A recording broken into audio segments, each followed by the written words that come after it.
So Malaya today as a nation realizes that she cannot stand alone and in isolation. Sooner or later, Malaya should have an understanding with Britain and the peoples of the territories of Singapore, Borneo, Brunei and Sarawak. Those words spoken by Malaya's Prime Minister Tunku Abdul Rahman on May the 27th, 1961 at the Foreign Correspondents' Luncheon in Singapore set in motion historic events that were to change forever the face of Southeast Asia. The speech was momentous in its implications. It was the first of many milestones to Malaysia.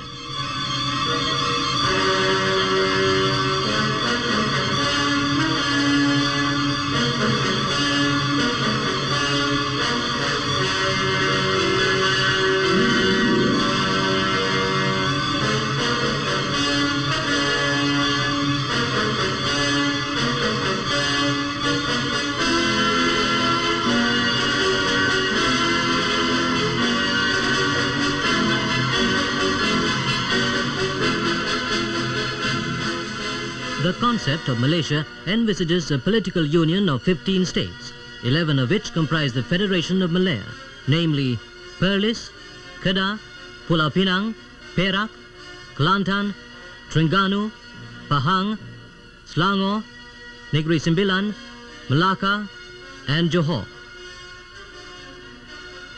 The three Borneo territories, Sabah, Brunei, Sarawak, and the state of Singapore. Forming a crescent in Southeast Asia, this new federation of 10 million peoples embraces an area of 130,000 square miles. On the northeastern tip of the great island of Borneo is Sabah, the home of the Dusun, the Murut, the Bajau and other races. Brunei, the ancient Malay Sultanate, which during the 15th century dominated almost the whole of Borneo.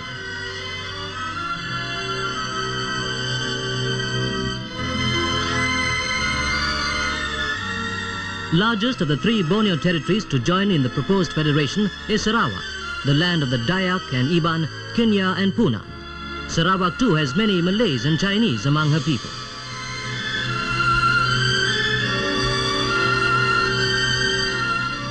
Singapore, Malaysia's mercantile metropolis, a city of 1.5 million, 2/3 of whom are Chinese. And the Federation of Malaya, the lone territory to be fully independent. Malaya has astounded the world by her stability and progress.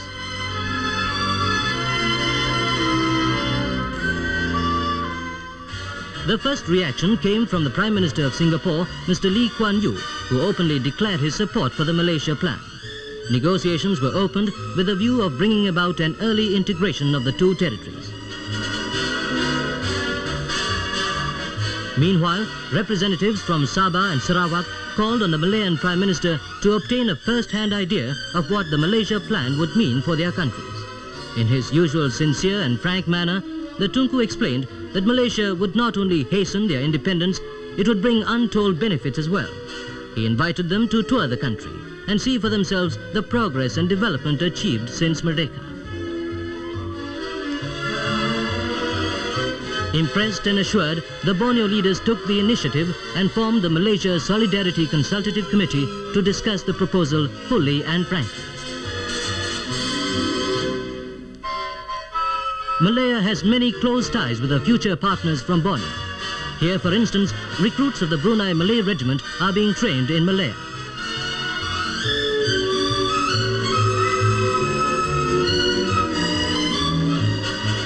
In November 1961, the Tunku went to London for talks with the British Premier, Mr. Macmillan.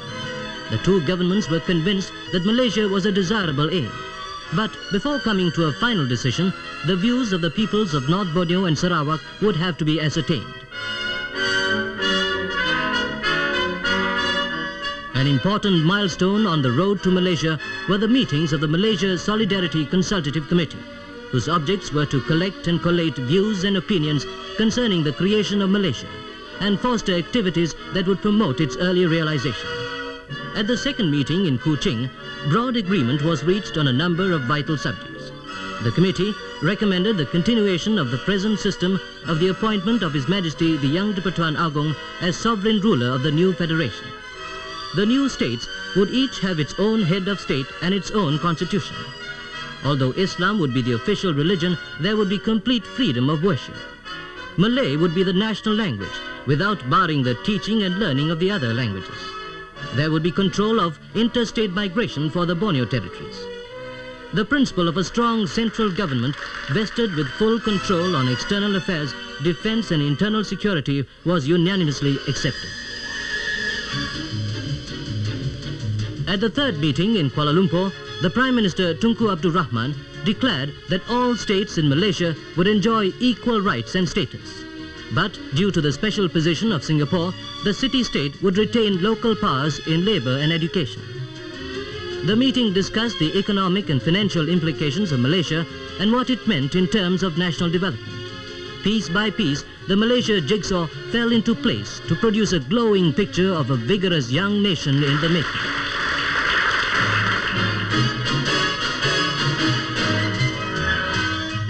At a huge public rally, leaders and members of the delegations spoke enthusiastically on Malaysia. The political, economic and ethnic arguments for Malaysia are overwhelming. The 5 territories are linked by a common cultural heritage and historical background. They have the same system of administration and law. They use the same currency, speak the same common language. Separated by the currents of history, Malaysia will reunite the countries again in one common nationhood. Merdeka Malaysia! Merdeka Malaysia! Every endeavour was made to explain the Malaysia concept fully and in detail to the peoples in the region.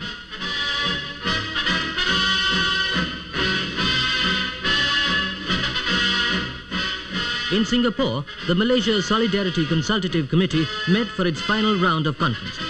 And on February the 3rd, 1962, it completed its task of producing a practical and realistic framework for the establishment of Malaysia. With the signing of the 44-point memorandum, a major milestone had been reached. History will remember the imagination and action of this body of men, representatives of their respective legislative chambers, whose efforts have given the people a fair and promising vision of a great state.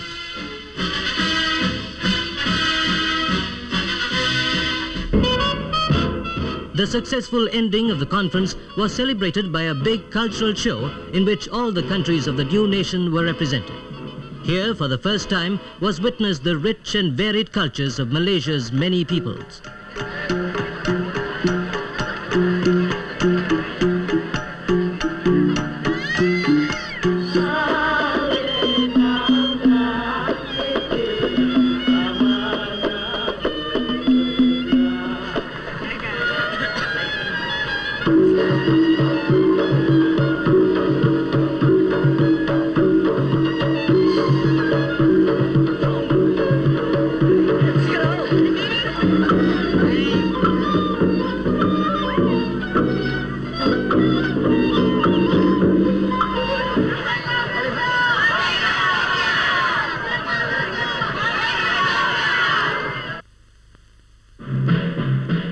In February 1962, the Commission of Inquiry began its work of ascertaining the views of the peoples of North Borneo and Sarawak on the question of Malaysia. The Commission was the outcome of the meeting between the British and Malayan Prime Ministers and was headed by Lord Cobbett, a former Governor of the Bank of England. Other members were Sir Anthony Abel and Sir David Watherston, nominated by the British government, Encik Muhammad Ghazali bin Shafi and Dr. Wong Pao Ni, nominated by the Federation government. More than 4,000 persons appeared before the Commission, including every political party in the 2 territories. There were 50 hearings in 35 different centres. 2,200 letters and memoranda were also received. The ascertainment revealed that a considerable majority of the people wanted Malaysia and wanted it quickly. In July 1962, the Sultan of Brunei said the Malaysian Federation would be highly beneficial to his country and announced his support of the plan in principle. Later, the Legislative Assembly fully endorsed the message from the throne. Meanwhile, the second round of talks took place in London. In the light of the Cobbett report, and the agreement reached between the governments of Malaya and Singapore, Britain and Malaya jointly agreed in principle to the establishment of Malaysia on August the 31st, 1963. Back home, Tunku Abdul Rahman, the architect of Malaysia, received a rousing welcome. There were cheers too for Singapore's Prime Minister, Mr. Lee Kuan Yew, for his contribution to the success of the London negotiations. In his address to the gathering, the Tunku declared that in the new nation, all would be equal in one big family. He then announced the news which all were waiting to hear. Dan insyaAllah dengan izin Allah Subhanahu Wa Taala, pada 31 hari bulan Ogos 63 kelak negara baru itu akan muncul sebagai sebuah negara yang merdeka dan berdaulat. Hidup Malaysia! Merdeka! It was just 14 months since the Tunku first made his pronouncement on Malaysia. Now the goal was clearly in sight, a triumphant moment for the Tunku and his associates.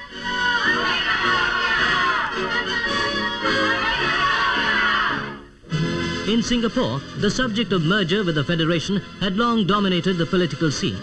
The Singapore Legislative Assembly declared its support for the Malaysia Plan by accepting the heads of agreement set out in the White Paper Command 33 of 1961 as a working basis to achieve reunification of the two territories. On September the 1st, 1962, a referendum was held in Singapore, allowing the people an opportunity of choosing for themselves the type of merger they preferred. Plan A, merger with autonomy in education and labour, received overwhelming support. In November 1962, the Tunku made his long-awaited visit to the Borneo territories, and the welcome which he received was one that could only be accorded to a kinsman.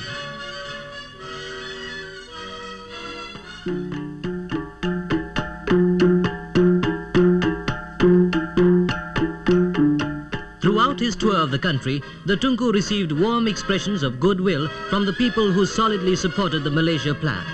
This support was later reflected in the first local elections in December, when the pro-Malaysia Alliance Party won a sweeping 86.5% victory. In Sarawak, the reception was just as enthusiastic.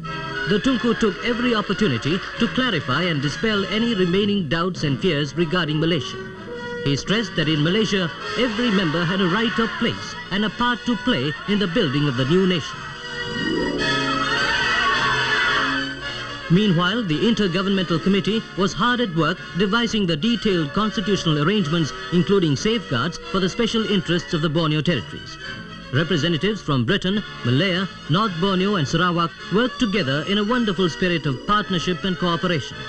In March 1963, the recommendations of the Intergovernmental Committee were unanimously accepted by the legislative assemblies of North Borneo and Sarawak. Out of the blue came the Brunei Revolt, plunging the oil-rich state into chaos and confusion. It was anti-Malaysia. It was a treacherous act against the Sultan. The man responsible was not even in the country to lead the rebellion, which was doomed from the start. Within 2 months, it was all over. Realizing that they had been deceived, the misled followers of the rebel leader renewed their loyalty to the ruler who generously pardoned them.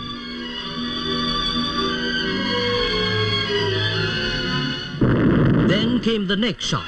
Indonesia launched a confrontation policy claiming that Malaysia represented neo-colonialist and neo-imperialist forces hostile to her. Malaya was taken aback because Indonesia had not been against the proposal when it was first mooted. In fact, at the 1058th plenary meeting of the 16th session of the United Nations General Assembly, the Indonesian Foreign Minister said these actual words. When Malaya told us of its intentions to merge with the 3 British Crown colonies of Sarawak, Brunei and North Borneo, we told them that we had no objections and that we wished them success with this merger so that everyone might live in peace and freedom. Malaya has always looked up to Indonesia with brotherly feelings of affection and regard because the two countries are bound by ties of blood, language and religion. Even before Merdeka, one of the first acts of the Tunku after becoming Chief Minister of Malaya's first elected government was to pay a goodwill visit to Indonesia. The Tunku's mission was followed by a similar visit by the Deputy Prime Minister Tun Abdul Razak, who was cordially received by President Sukarno. In 1959, the state visit of the Indonesian Prime Minister Dr. Juanda culminated in the signing of a treaty of friendship between the two countries. Indonesia is the only country in the world with whom Malaya has made such a treaty.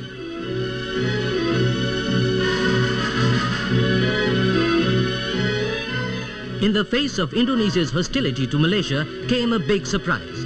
From Tokyo, President Sukarno invited the Tunku for talks to iron out their differences.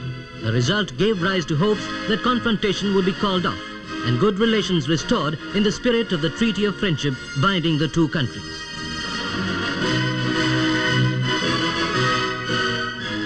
June 1963 saw the successful ministerial meeting in Manila between Malaya, Indonesia and the Philippines, with Malaysia as the main topic. Every avenue was explored to discover common ground with a view to removing differences. In the end, complete agreement was reached on problems of common concern arising after the proposal to establish Malaysia. The ministers recommended that the leaders of the three nations should hold a summit meeting in Manila not later than the end of July.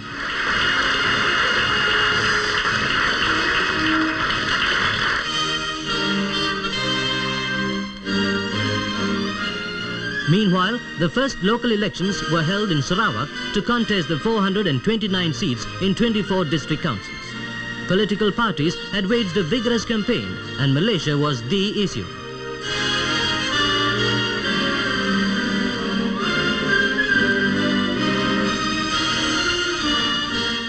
In towns, villages and kampongs, the people went to the polls conscious of the importance of the occasion. For on their decision would rest the fate of their country.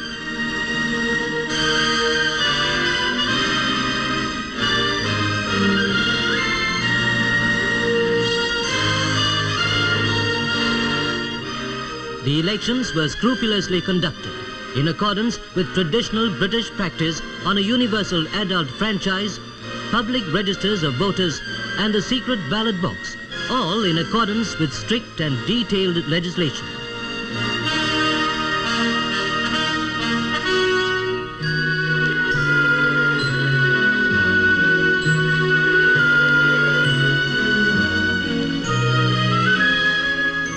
When the counting was all over, the pro-Malaysia alliance emerged as the largest party, winning a third of all the seats.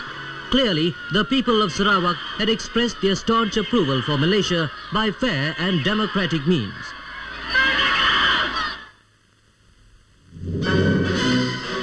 Brunei's entry into Malaysia had been the subject of separate negotiations because she is a self-governing state. But at the very last moment, she chose to withdraw from membership because her Sultan's ranking position could not be agreed upon. Malaya respected the decision, for she has always maintained that any state joining Malaysia must do so of its own free will.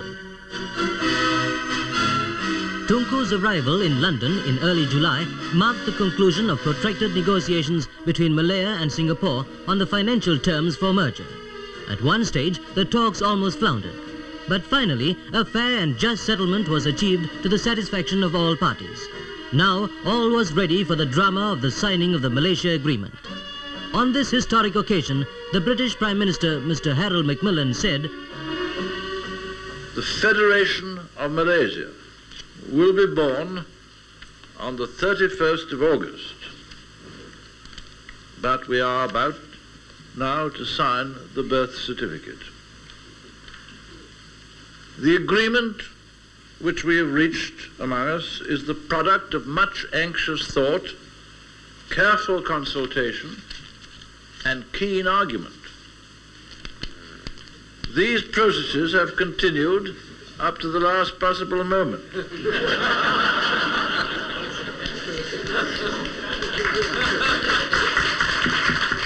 Nations, like the human beings who comprise them, do not depend for their happiness and prosperity on legal documents, although it is very convenient to have them.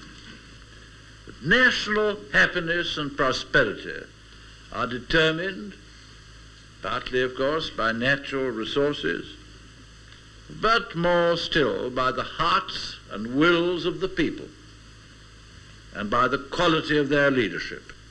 And in all these respects, Malaysia is well endowed. In his reply, Tunku Abdul Rahman said, "My prayer that this Malaysia which is about to be formed and which is about to be born will be a happy Malaysia." It has been referred to from time to time as a greater Malaysia from the Western quarters. They all refer to it as an absolute necessity.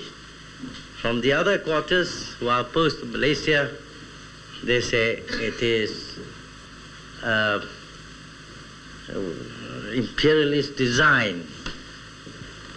And so, to all of us who know what it means, we know it is going to be a happy Malaysia, which promises something great for all the people concerned living in these territories.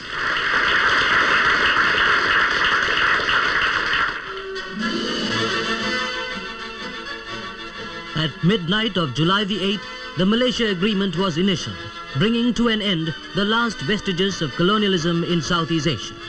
It signaled the birth of the new nation on August the 31st, 1963, and the reunification of ancient lands and peoples long separated by the forces of history.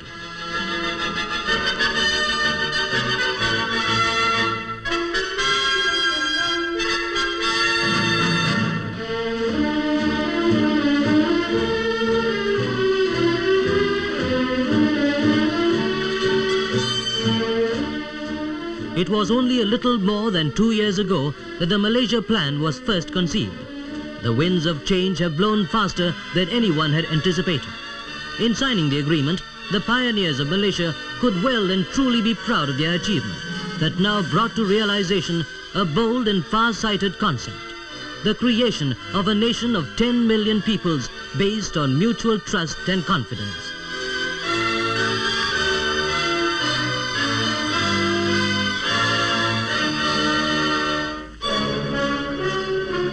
The summit conference in Manila at the end of July began in an atmosphere of tension.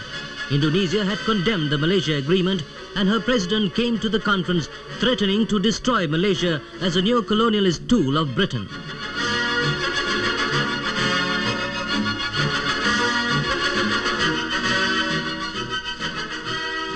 As the sole speaker at the opening session, President Macapagal of the Philippines set the stage for reconciliation through compromise. He appealed to the countries to resolve their differences in a brotherly and neighborly manner so that they could contribute constructively to the peace in the area.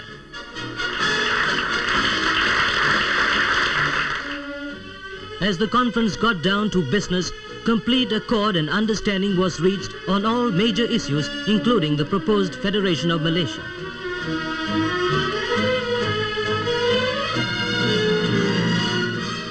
At their private meetings, the leaders got on well, and it was evident that much misunderstandings had been cleared up through frank discussion and a willingness to compromise. The summit meeting ended happily with the signing of the Manila Declaration. Indonesia and the Philippines agreed to welcome the formation of Malaysia, provided the support of the peoples of North Borneo and Sarawak could be ascertained by a fresh approach. Malaya agreed to postpone the formal creation of Malaysia if this would contribute to peace in the region. The three countries agreed to set up the machinery for the proposed Confederation of Malaya, Indonesia and the Philippines to be known as Mafilindo. On August the 16th, the 9-man United Nations fact-finding team, headed by Mr. Lawrence Mitchellmore, arrived in Kuching for the first stage of the ascertainment. The team later split up into two groups to cover the two territories. In Kuching and other urban centers in Sarawak, the minority anti-Malaysia elements, stirred by the communists, reacted violently in defiance of a government ban on public demonstrations.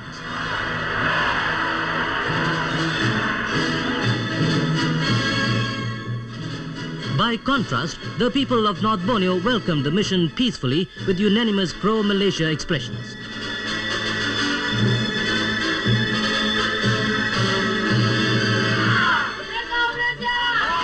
Due partly to differences over the observers' question, the fact-finding teams did not actually begin their formal survey work until the 26th of August. For the next 3 weeks, the two groups visited a total of 17 centers in both territories. They heard oral statements, accepted written submissions, held public hearings and conducted impromptu polls.